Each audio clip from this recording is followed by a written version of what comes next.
Here we are at the top of the Davenport Access Trail. So back in 2021, I had some conversations with Peter Crawford and Jenny Crawford in the background and asked a bit about the history of Hotham and my father's involvement with it. And I think it was 74, the summer of 74, I went up to Mt Hotham with Kerry and a guy from Gravbrot or something. Anyway, the three of us, I had a little surveying instrument called a inclinometer, which I set at roughly 10 trees, which was about 1 and 3. Yep.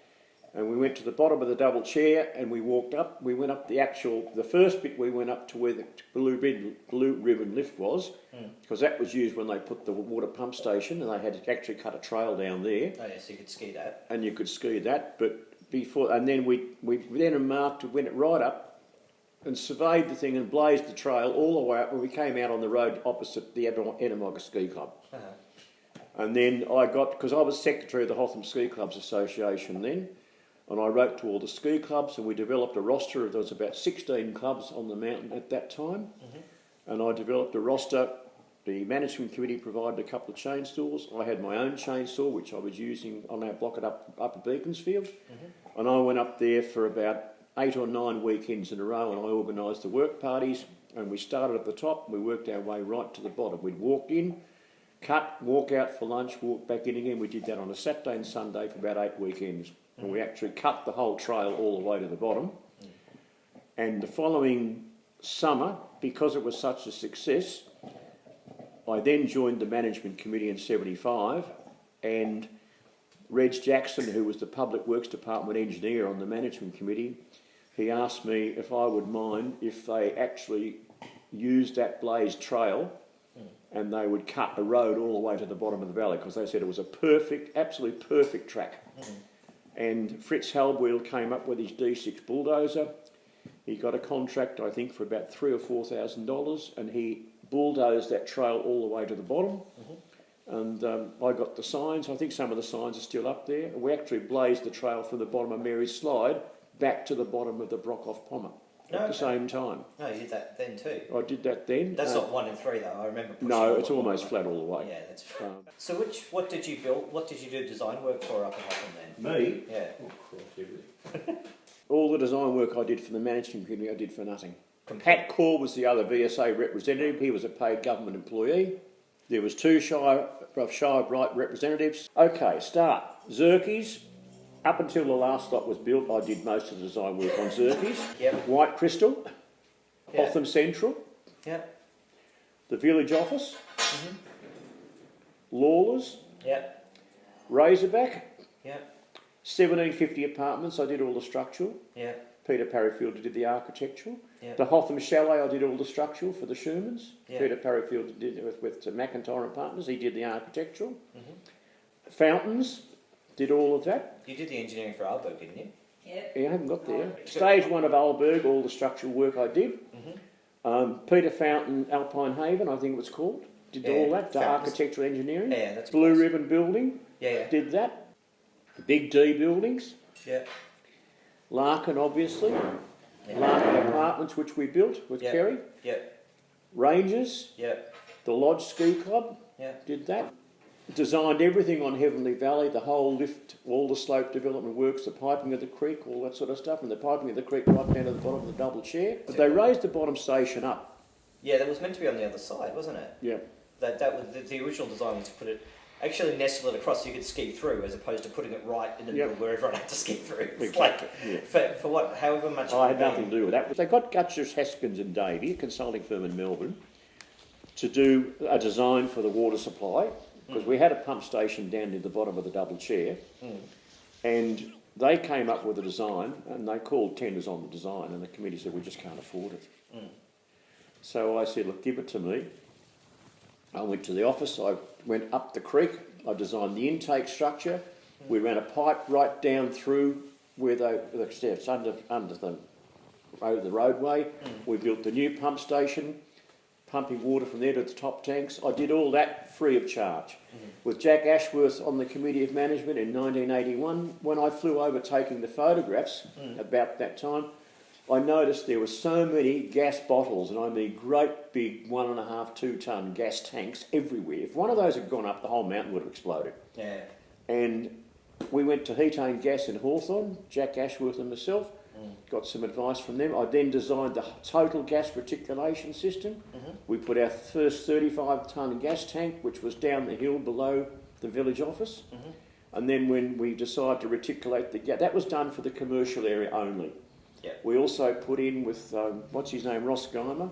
He was with the Lands Department, and I worked with him, and we put in the first power station on the mountain, and that was behind the village office. Oh, yeah. We designed all of that. We put power reticulation through, and eventually we ran the power retic right down through the Davenport. We ran the gas right down through the Davenport. I designed part of where they've got 2 massive big gas tanks now down in the workshop area, which is towards Slady Cutting. Yep.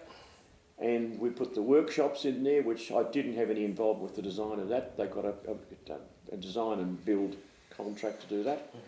Yeah, interesting stuff. Anyway, so I spent 10 years on the management committee.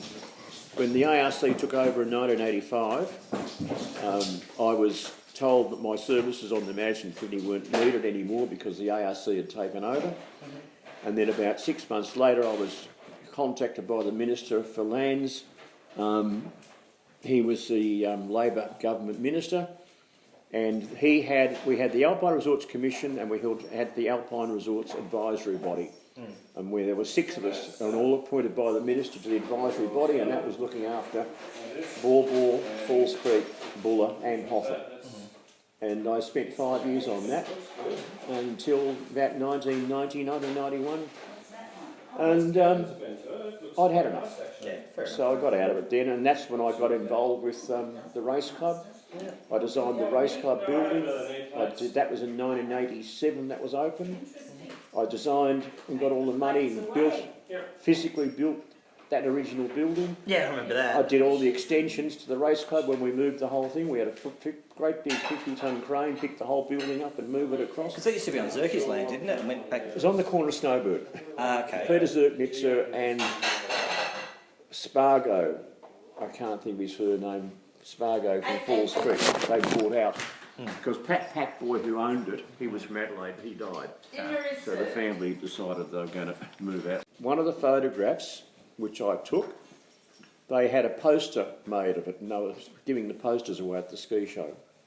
Oh, was that Scare the Giant, or Yes, the Sleeping Giant or something? No, something like that. Yeah, some. Because I took the photos, and what's his name? Jack Ashworth had the government printer make the posters, and we gave them away at the ski show. That would have been about 1980 or thereabouts.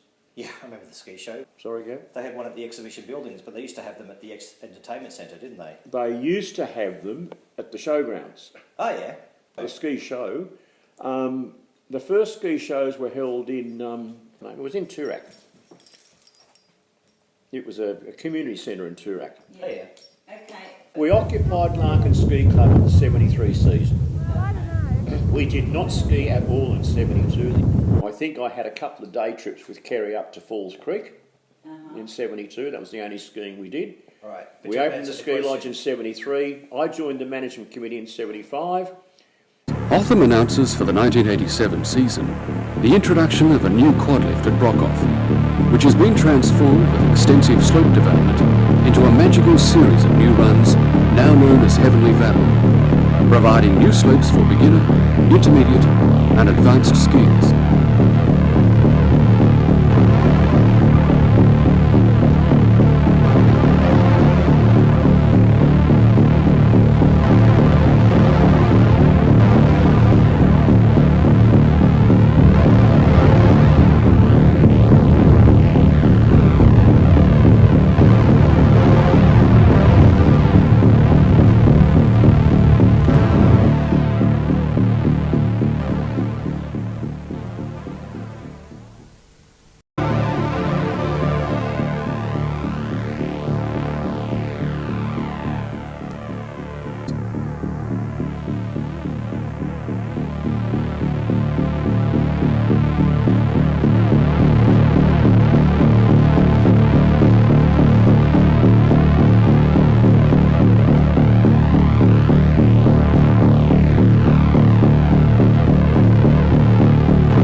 Go, Jen.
approaching fountains of Hartman.